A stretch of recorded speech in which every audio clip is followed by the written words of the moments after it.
দীর্ঘদিন ধরে কিশোরগঞ্জে বেকারত্ব দূরীকরণে গুরুত্বপূর্ণ ভূমিকা রেখে আসছে পোলট্রি খাত।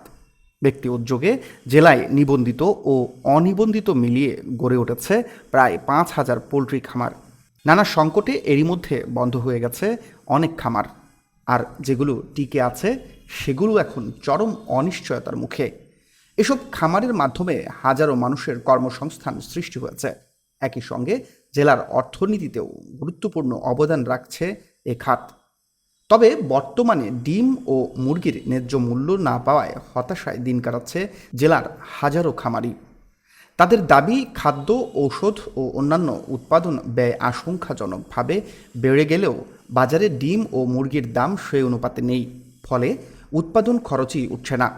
ক্ষুদ্র ও মাঝারি খামারিদের স্বার্থ রক্ষায় কর্পোরেট প্রতিষ্ঠানগুলোর বাণিজ্যিকভাবে ডিম ও মুরগির উৎপাদন নিয়ন্ত্রণেও দাবি জানান তারা। খামারিদের অভিযোগ, মধ্যস্বত্বভোগী ও সিন্ডিকেটের কারণে তারা ন্যায্য মূল্য থেকে বঞ্চিত হচ্ছেন। এ সংকট নিরসনে সরকারের দ্রুত হস্তক্ষেপ চান তারা।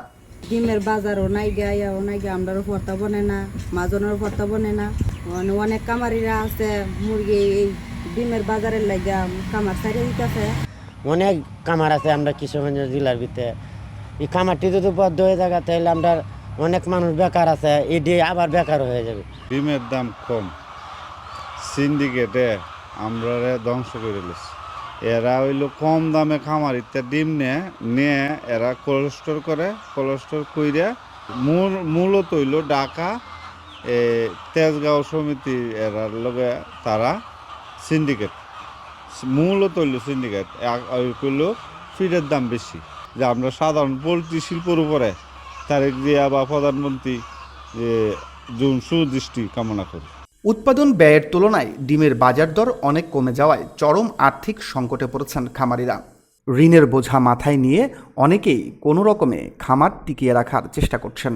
ডিম ও মুরগির উৎপাদন ব্যয়ের সঙ্গে সামঞ্জস্যপূর্ণ ন্যায্য মূল্য নির্ধারণের দাবিতে কিশোরগঞ্জে মহাসড়কে ডিম ভেঙে প্রতিবাদ করার মতো ঘটনাও ঘটেছে। জেলা প্রশাসকের কাছে স্মারকলিপিও দিয়েছেন তারা। দ্রুত দাবি বাস্তবায়ন না হলে আরও কঠোর কর্মসূচির হুঁশিয়ারি দিয়েছেন খামারিরা। ডিমের উৎপাদন খরচের তুলনায় 2 থেকে 3 টাকা লসে ডিম বিক্রি করা লাগতেছে। শত শত খামারিরা আজকে নিঃস্ব হয়ে যাইতেছে। ডিমের ন্যায্য মূল্যের একটাই কারণ ঊর্ধ্বগতি ফিডের রেট এবং বাচ্চার দাম এবং ওষুধের মূল্য, সেগুলি সরকার নিয়ন্ত্রণ করে কমাতে হবে।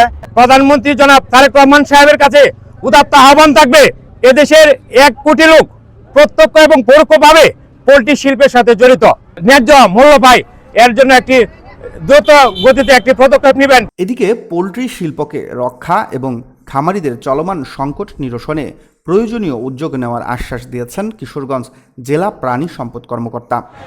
আমরা এটার জন্য বলতেছি, সুপারিশ করতেছি। হ্যাঁ, এখন সরকার যদি উদ্যোগ নেয় আমরা সেভাবে কাজ করবো আর কি। আশার বাণী সরকার, বর্তমান সরকার অত্যন্ত কৃষক বান্ধব সরকার।